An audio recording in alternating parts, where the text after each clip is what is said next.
Good afternoon. My name is Jeff Warshaw. I'm a science fiction writer and fantasy writer who is from Haworth, New Jersey. I just happen to live in Toronto, Ontario, Canada. And I want to do a review for you today of Michael Moorcock's new Elric novel, The Citadel of Forgotten Myths. I will do this spoiler free for those who have not had the pleasure of reading it yet. First, a little background. I first discovered Michael Moorcock's writing when I was a college student at San Francisco State. I found a battered copy of the Donald Wollheim copy of, a paperback, I should say, of Elric of Melniboné in a dollar bin at a bookstore across from San Francisco State University, and I bought it based on this line alone, which I read. I opened the book and I read this line, which I think is one of the most brilliant lines ever written. It is the color of a bleached skull, his flesh, and the long hair which flows below his shoulders is milk white.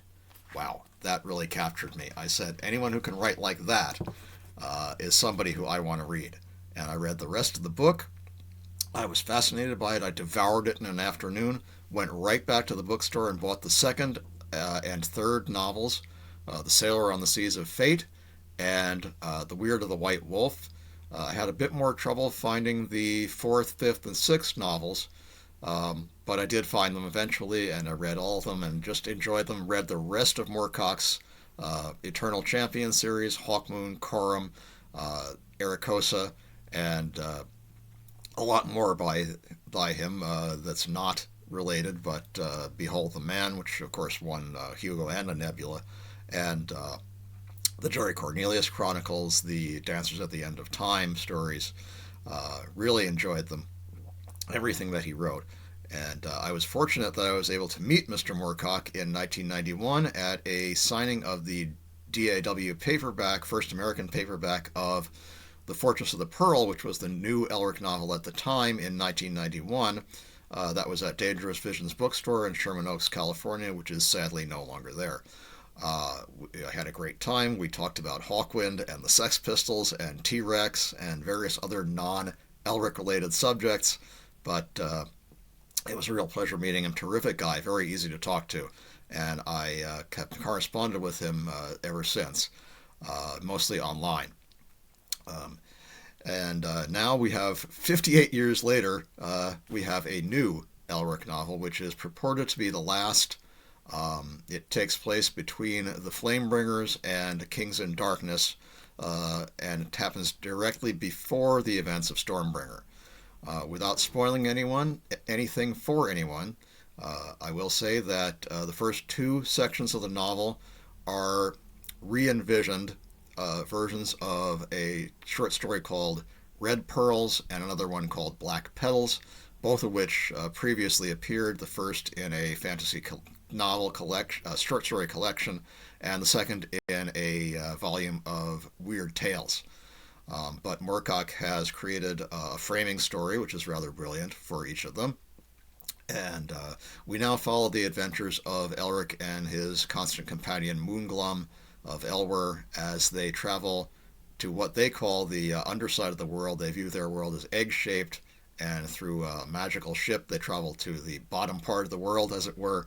And first they encounter an aunt of Elric's, Lady Forentalk, who turns out to be something quite different than what we were first led to believe. And they have a wonderful adventure.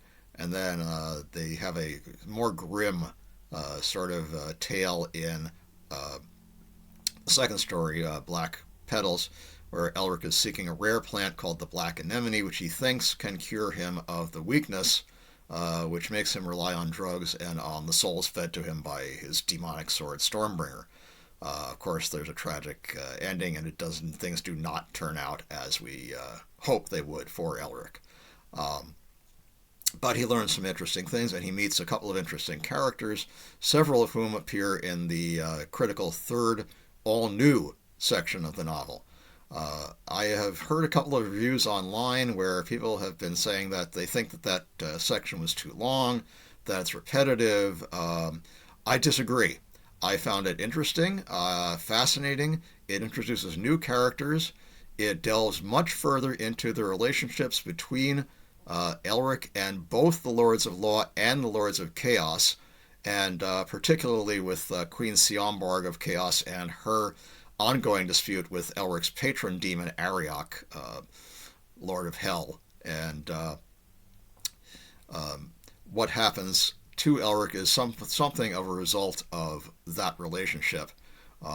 There are some interesting revelations. There are connections to Moorcock's second Ether novels, which if you haven't read, you should, because they're fantastic. They're not like anything else he's written, and they also featured in some of the comic books, Michael Moorcock's Multiverse. Without giving anything away too much, Elric and Moonglum discover a hidden sort of utopia which mirrors Melniboné, only it's called Ciaran Mhor, and its inhabitants are rather unusual, to say the least.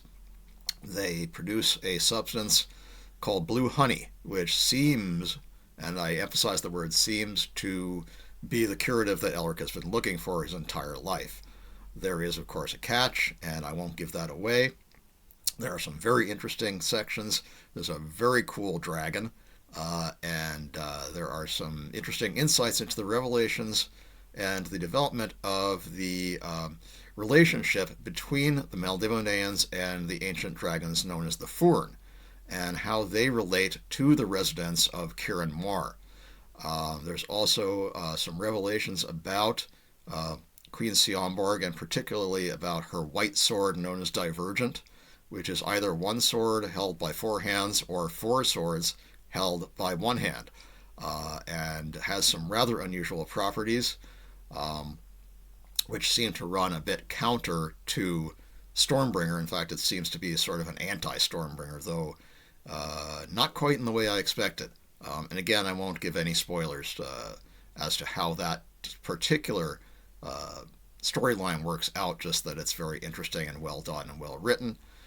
There are all sorts of little Easter eggs that Moorcock drops in, references to certain Hawkmoon songs, Hawkmoon novels, rather, references to certain Hawkwind songs, references to a couple of Blue Oyster Cult songs that he worked on that you'll know. I found it thoroughly, entirely enjoyable, and if this is in fact to be the final Elric novel, which I believe it is, and which Moorcock has stated it is, then it's a very fitting end for the Prince of Ruins, and leads very cogently, I think, into the final events that will take place in Stormbringer. I hope you've enjoyed this review and found it useful, and I'm going to post it on YouTube. Thank you.